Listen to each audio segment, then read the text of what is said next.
Masechet Shabbat résumé du Daf Lamed Aleph. L'Agmara commence par une moïta qui dit un homme doit toujours être modeste comme Hillel et pas pointilleux comme Shammai. L'Agmara raconte une première histoire sur la grande modestie de Hillel qui a été embêté par quelqu'un à plusieurs reprises un vendredi proche de Shabbat et il n'était toujours pas énervé. L'Agmara apprend d'ici combien était important la modestie de Hillel. L'Agmara raconte ensuite la différence entre Shammai et Hillel face à trois goïms qui voulaient se convertir, chacun avec ses idées, chacun avec ses petits problèmes. Et Shammai les a renvoyés de devant lui, alors qu'il les a acceptés avec patience. Il est rentré dans leur compréhension, dans leur tête. Il leur a chacun expliqué chacun ce qu'il devait comprendre pour pouvoir se rapprocher quand même de la Torah. Et la Gemara a dit qu'on voit donc d'ici que le comportement de Hillel, c'est lui qui a réussi à les rapprocher de la Torah, alors que le comportement de Shammai les a éloignés de la Torah. Donc de là, la Gemara, elle tranche que ce comportement, ce caractère général de Hillel est quand même celui qu'il faut garder de manière à rapprocher au maximum les gens de la Torah, et soi-même en premier. La Gemara ensuite ramène un pasuk qui dit Vaya emunat itecha chosen yeshuot chokhmat vedat. 6 mots il y a dans le pasuk ici emunat itecha. Chaque mot fait allusion à un des darim des 6 parties de la Torah orale des Mishnayot, donc du Shas, Shishas Darim. Et chaque mot ici, un qui fait allusion à Zraïm, un qui fait allusion à Moed, et ainsi de suite. De même, ce passage fait allusion aux 6 questions qu'un homme sera interrogé lorsqu'il sera jugé au ciel après sa vie. Quelles sont les 6 choses que Kadosh Baruch Hu va lui demander. Et avec tout ça, dit la Gemara, après toutes ces 6 choses-là, même s'il a acquis tout le chasse et qu'il a tous les comportements corrects et qu'il peut répondre positivement au tribunal céleste, après tout ça, quand même, finalement, le pasuk nous dit si cet homme-là a la crainte d'Hachem comme son trésor essentiel, c'est là où il a acquis quelque chose. Sinon, non, il passe pas. Ça marche pas. C'est ça ce qui garde, c'est ça le trésor, c'est ça l'essentiel qui fait maintenir toutes ces richesses-là. Sinon, tout risque de pourrir. La Gemara continue et dit, la crainte d'Hachem, vis-à-vis de l'étude de la Torah, elle ressemble à quelqu'un qui a un trésorier qui a reçu, donc s'il n'a pas le crainte d'Hachem, il a que la Torah, il ressemble à un trésorier qui a reçu les clés intérieures mais qui n'a pas les clés extérieures, comment il va rentrer.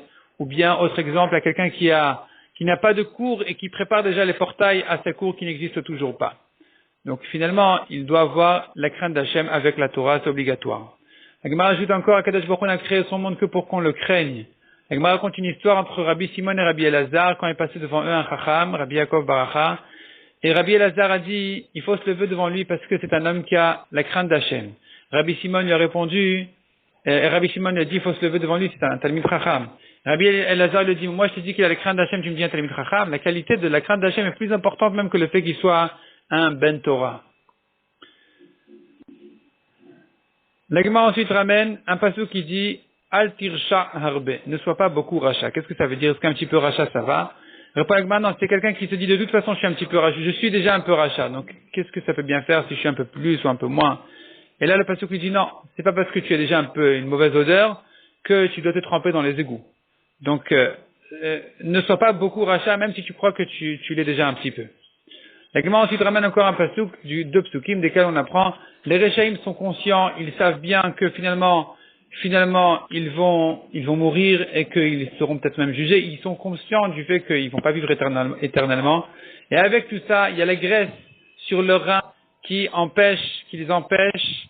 Ils ne se laissent pas entendre le moussard qu'il faut entendre de là pour se comporter en fonction du fait que ce monde-là il a une fin et qu'un homme sera jugé sur tout ce qu'il fait. Ils craignent pas la mort, ils ont peur de rien. La Gemara ensuite revient à notre Mishnah. Dans notre Mishnah, on avait vu quelqu'un qui a éteint une bougie pendant le Shabbat parce que il voulait garder l'huile, parce qu'il voulait garder la bougie, selon Rabbi Yossi, il est pas tour. Si par contre il voulait garder la mèche, il est chayav. La Gemara demande comment Rabbi Yossi pense. Pourquoi cette différence-là? On connaît bien la marloquette de Rabbi Yehuda et Rabbi Shimon. Selon Rabbi Yehuda, à propos donc de Melacha Shenatucha Legoufa, quelqu'un qui a fait un travail alors qu'il n'a pas besoin du travail lui-même, il en a besoin que pour une raison extérieure, comme quelqu'un qui a creusé un trou, non pas pour obtenir le trou, mais pour obtenir la terre, le sable qu'il a sorti de là-bas.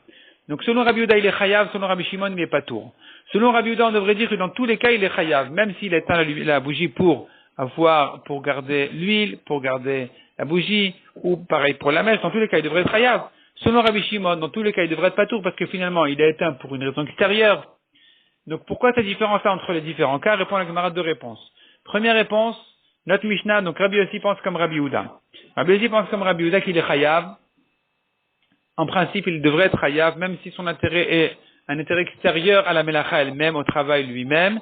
Ici, cependant, il est patour parce que on a un autre principe qui dit que, en ce qui concerne les travaux de destruction, comme détruire, comme déchirer, comme effacer, comme éteindre, il n'est chayav que dans le cas où il voulait reconstruire au même endroit, rallumer au même endroit, réécrire au même endroit. Mais s'il voulait reconstruire ailleurs, il est patour. Et donc, quand il a éteint la mèche pour la flamme, il éteint la flamme. Pour garder l'huile, c'est autre chose. Il y a la mèche, c'est une chose, il y a l'huile, c'est autre chose. Lui, il a touché la mèche, et finalement, il veut réutiliser l'huile avec une autre mèche, par exemple. Dans ce cas-là, il est patour, parce que ça s'appelle détruire pour reconstruire ailleurs. Il détruit, autrement dit, dans la mèche, et il veut reconstruire l'huile. Tandis que s'il a détruit, donc il a éteint la mèche pour réutiliser la mèche, dans ce cas-là, il est chayav, ça s'appelle détruire pour reconstruire au même endroit. Deuxième explication du Gemara, Rabbi Yossi pense comme Rabbi Shimon, qui pense que Malacha Shenatzicha Legoufa Patour, quelqu'un qui a fait un travail pour une raison extérieure, pour obtenir autre chose, il est Patour. Malgré tout, dans notre Mishnah, il est chayav. Donc on comprend déjà au moins le cas où il est Patour si il voulait garder l'huile, il voulait garder la bougie. La raison par contre pour laquelle il est chayav dans le cas où il voulait garder la mèche, c'est parce que je dis, il s'agit d'un cas où il voulait avoir une mèche éteinte. Il voulait que sa mèche soit bien prête à la rallumer. Donc il fallait l'allumer un petit peu et la rééteindre de manière à obtenir une mèche éteinte. Donc ici au contraire, l'essentiel, c'est la melacha d'éteindre. C'est ça ce qu'il voulait. Il voulait avoir une mèche qui a déjà été un petit peu allumée, un petit peu éteinte, qu'elle soit prête à être allumée. Ça s'appelle melacha atzricha legoufa. Ici, quand il a éteint, c'est justement ce qu'il voulait obtenir. C'est un travail qui est nécessaire pour lui-même et pas pour une raison extérieure. Où là même Rabbi Shimon est d'accord qu'il est chayav dessus.